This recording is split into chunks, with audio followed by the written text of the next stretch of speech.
Wa innallaha lahu khairur raziqin. Dan juga Allah adalah zat-zat yang maha baik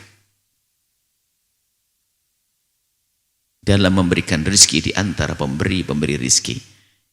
Kaidah di dalam Al-Quran itu, kalau ada sifat Allah tapi kok dalam bentuk jamak, itu menunjukkan nanti di dunia, kalau kita cermati, ada selain Allah yang diberi oleh Allah sifat seperti itu. Contoh Ar-Raziqin, yang maha pemberi rizki yang sejati adalah Allah. Tapi Allah kadang menjadikan si fulan kaya untuk bisa memberikan rizki kepada anak istrinya, tetangga, sanak, kerabat, dan saudara. Semuanya kalau kalimat di dalam Al-Quran nanti ada. Disebutkan, hanya bedanya disebutkan Raziqin kan banyak, pemberi rizki banyak. Tapi pemberi rizki yang hakiki hanya Allah, dzati. Adapun yang lain karena Allah berkenan, Allah mau memberi, Allah memberikan kesempatan kepada hamba tersebut dengan kecerdasan dalam mencari rezeki, lalu dia bisa memberi yang lainnya. Khairur razikin, tapi Allah zat yang maha pemberi rezeki. Ya karena Allah zat yang maha pemberi rezeki, maka tentu rezeki yang diberikan adalah sebaik-baik rezeki. Tadi rizqan hasanan. Lah karena itu sebaik-baik rezeki jangan dibandingkan dengan segala yang Allah berikan yang di dunia. Oh tidak. Tapi pemberian Allah di akhirat nanti, di saat tidak ada lagi pemberi rezeki kecuali hanya Allah. Maka para ulama di saat menerjemahkan rizqan hasanan di sini langsung surga. Kenapa? Ada ayat bawahnya. Di dunia rezeki banyak yang Allah hamba yang memberi rezeki, manusia memberi rezeki. Dan bagus rezekinya, orang kaya dermawan, orang kaya sedang berbagi. Tapi ada khair raziqin, Allah zat yang maha bagus, dan rezeki dari Allah tentu rezeki yang sangat bagus. Lalu rezeki apa itu? Surga. Di saat tidak ada lagi pemberi, Allah sudah tidak mengizinkan lagi kepada siapa untuk berbagi rezeki. Khairur raziqin, sebaik-baik pemberi rezeki. La yudkhilannahum mudkhalan yardawnahu wa innallaha la'alimun halim. Nah, kalau sudah orang menuju jalan hijrah,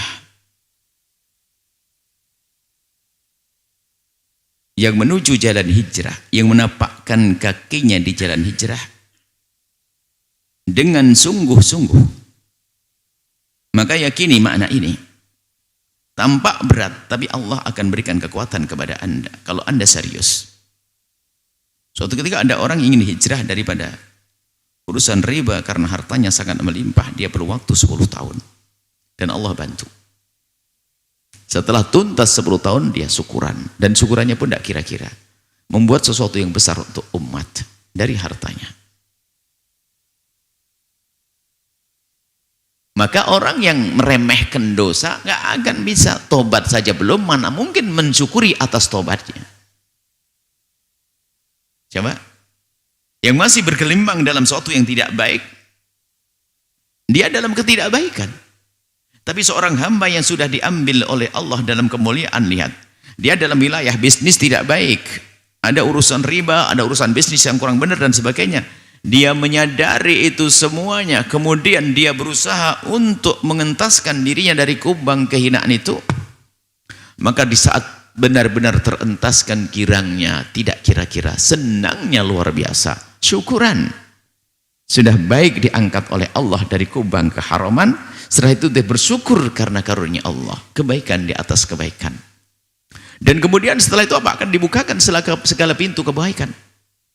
Makanya kalau orang hijrahnya sejati, tulus, itu akan dibukakan oleh Allah pintu kebaikan dan akan Allah mudahkan.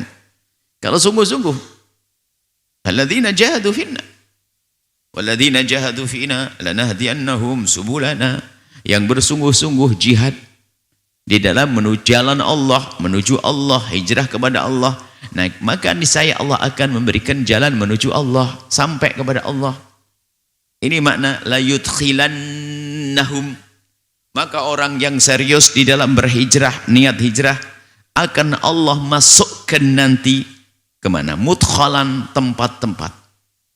Jadi Allah akan mau jadi pejabat, benar akhirnya, jadi pengusaha, oke, ini mudkhalan yardaunahu. Allah ridha, tapi orang itu juga nyaman karena sesuai dengan keimanan yang ada di dalam hatinya. Sehingga yang niat hijrah, lihat, yang semula kayaknya, makanya kalau belum hijrah dari dunia riba misalnya, kayaknya sempit banget, modal sempit, ini sempit, ya susah, nanti gimana saya berkembang dan sebagainya. Oh, terus.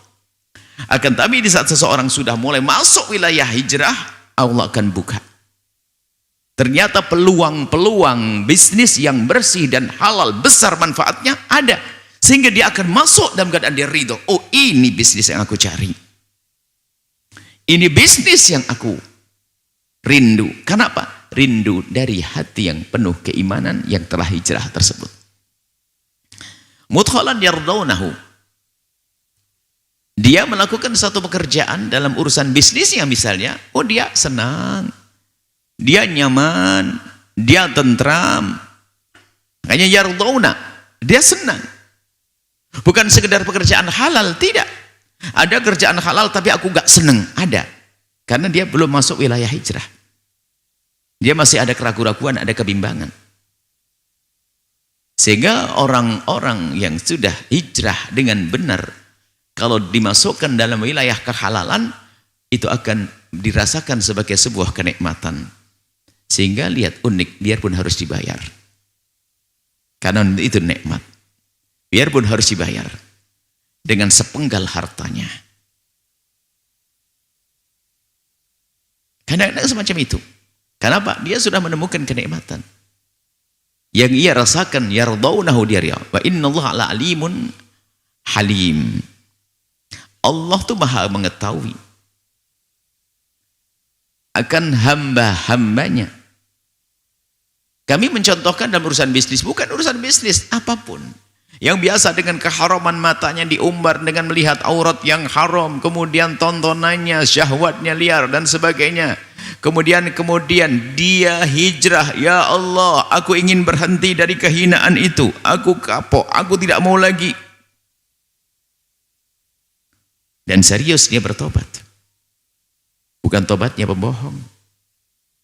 Yang sambil bertobat katanya lesannya lesan tobat, tapi otaknya masih kotor dengan dosa-dosa yang telah disimpan di pikirannya, bahkan di hatinya. Untuk melakukan kembali atau paling tidak menyesalinya. Kalau penyesalannya bohong, dia tidak akan mendapatkan mudkhalan yardaunahu. Sehingga kebaikan yang lain pun juga tetap susah. Tapi lihat, dari kehinaan apapun, dari dosa apapun, ya. Yang berhijrah dari minuman keras, dia mengatakan ini haram, murka Allah, sabu-sabu segala macam tidak boleh, ini murka Allah, aku akan hijrah. Dia akan menemukan minuman-minuman halal yang ada di muka bumi, ini akan menjadi suatu yang nikmat bagi dia. Dia akan puas dengan minuman-minuman yang halal dan sehat pada akhirnya. Yang menghindar dari kehinaan tadi, matanya sering melihat syahwat atau bahkan kepleset dalam zina ini dan sebagainya. Dia bertobat dengan sesungguhnya dan sudah merasakan itu pahit, itu kehinaan. Maka ketahuilah, bagi mereka halal adalah sangat indah. Bahkan di saat menemukan halal, itu keindahan, yang kebaikan yang ia pun senang. Tapi kalau tobatnya yang tobat bohong, lihat. Seolah-olah dia adalah bertobat. Tapi dia belum menyesali dengan sesungguhnya, belum hijrah dengan kehinaan. Mungkin na'udzubillah pengalaman zina, segala macam dan seterusnya, lihat. Biarpun nanti diberi sesuatu yang halal, na'udzubillah. Dia dengan yang halal ternyata masih kebayang yang haram. Sehingga halalnya pun ternyata tidak ia ridhoi, bukan yardaunahu, bukan ia puas dengan kehalalannya. Sampai dalam kehidupan rumah tangga pun juga demikian. Jika orang yang sudah punya halal, lalu dia masih dengan haramnya, maka ketahuilah halal yang sesungguhnya tadi menjadi bukan sesuatu yang ia ridhoi, menjadi tidak nyaman bagi dia. Sehingga ada mungkin orang yang sudah punya istri halal, dia lebih senang lihat yang haram. Biarpun tontonan, maka kami selalu ingatkan, tontonan yang haram merusak. Sehingga istrinya pun menjadi sudah tidak indah lagi bagi dia. Tapi coba ke dia hijrah, saya tidak boleh melihat yang haram. Oh, haram tidak boleh. Baik di handphone atau di alam maya atau di alam nyata. Tidak. Maka yang halal yang Allah berikan akan semakin indah. Itulah makna yardawnahu, dia ridho dengan kehalalan yang Allah berikan. Tapi orang yang punya halal masih mencicipi yang haram, maka pun dia sering tidak ridho dengan kehalalannya, sehingga ia mencari kepuasan di luar yang halal. Na'udzubillah, karena belum hijrah. Dan orang maksiat pun ada halalnya memang. Dia maksiat dalam zina, tapi ya makanan masih halal. Tapi orang mungkin maksiat dengan korupsi, tapi dia bajunya masih halal yang karena hadis hasil panen bisa. Bukan itu yang dimaksud adalah, yang maksud di sini, kalau orang sudah hijrah dari sebuah keharaman, maka kehalalan yang sejenis keharaman, maka baginya akan terasa indah dan sangat memuaskan. Dari minuman ya ke minuman, urusan syahwat ya syahwat. Nah seperti itu maksudnya. Hijrah dari sesuatu yang saat itu digeluti dari keharaman. Karena orang kalau melakukan keharaman dengan syahwatnya, baik minuman dan sebagainya, dia menikmati saat itu. Dia bisa tertawa riang. Kemudian hijrah yang sesungguhnya, maka ketahuilah halal yang ditemuinya akan terasa indah baginya. Yardawna. Wa innallaha alimun, Allah Maha tahu tentang hambanya. Karena Allah Maha tahu ya, antara yang tobat beneran dan yang tidak tobat beneran, Allah juga tahu. Maka yang nggak tobat beneran ya nggak mendapatkan keterangan dari Allah. Oh, Allah Maha tahu tobatnya bohongan kok. Sehingga kadang tobat pun lihat tidak segera ada penyesalan. Mohon maafin. Kadang-kadang penyesalan ini adalah menunda-nunda penyesalan. Kalau orang nyesalnya menunda itu sesungguhnya harus koreksi diri. Dia tidak punya tobat. Penyesalan itu spontan. Sehingga penyesalan itu adalah awal. Di saat dikagetkan dengan dosa, dia langsung. Itu. Bukan penyesalan karena takut. Wah, takut nanti saya dihukum, dipecat dari kerjaan saya, dari ini. Takut kepada saudara, suami, istri, takut kepada manusia, itu bukan penyesalan. Takut ketahuan orang, sehingga aku berjanji akan berhenti. Sebab kalau aku terus begini pasti nanti akan ketahuan. Enggak deh, loh, bukan karena Allah. Maka dia tidak akan menemukan sesuatu yang menjadikan dia lega. Allah Maha tahu ini tobat beneran atau tidak. Mana penyesalanmu? Orang di kiri kanan kita bisa kita bohongi dengan derai air mata. Tapi Allah melihat hati kita. Maka yang dibahas di sini adalah tobat sejati, tobat tulus. Dan Allah Maha tahu dan juga Allah Halim. Halim apa? Penuh dengan kasih. Halim itu maknanya luas sekali. Kalau orang punya sifat halim itu sabar, enggak mudah marah-marah dan sebagainya. Ini ada hubungannya dengan siksa. Halim itu Allah Maha penyabar, tidak akan menyiksa hambanya biarpun dosanya banyak, tapi kok dia telah bertobat. Seperti antara manusia kita. Orang tuamu tidak marah lagi kepada anak, pada dirimu yang telah bersalah.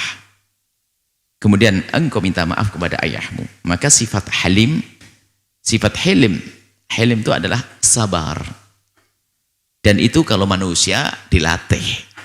Kalau Allah zat yang maha penyabar, sehingga tidak akan menyiksa hambanya yang katanya dosa dalam kehinaan sehina-hinanya, tapi kok tobat.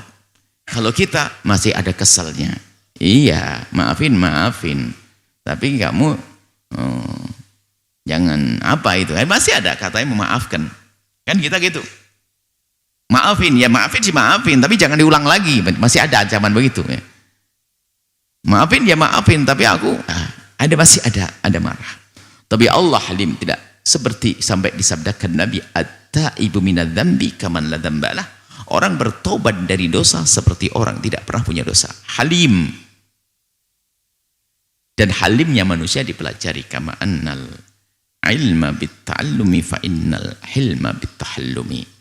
Kalau ilmu diperoleh dengan cara belajar, diasah, maka sifat penyabar juga perlu diasah. Kemarin marah 3 kali, ya sekarang minggu depan 2 kali.